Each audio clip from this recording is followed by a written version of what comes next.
We all take videos using our phone, but have you ever wondered of ways you can improve the quality of those videos? Well, in this video, I will be talking about 3 ways by which you can take better videos from your phone. This is Madhav here, and if you haven't subscribed to my channel, do that right now and also click the bell icon to get notification whenever I upload a new video. Before we start, the options that I'm going to talk about in this video may or may not be there in your stock camera app. In that case, you can use apps like Open Camera. Have you ever seen a professional video that was shaky? What I meant is that your videos should also be stable. For that, you need to use a tripod or a gimbal.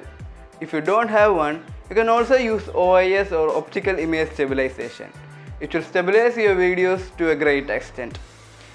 Another important factor to consider while shooting a video is FPS or frames per second. Normally, the higher the value for FPS, the more smoother your video will be.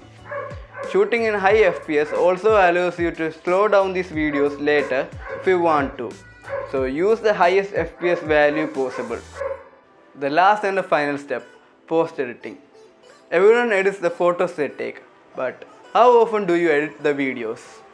Post-editing is as important as shooting the video itself. From color grading and noise correction to slow motion and transitions, you will be amazed to see what effect the post-editing has on your videos. So next time you shoot a video, don't forget to apply the necessary edits to it. Well, that's the end of this video. Click the thumbs up button if you liked it.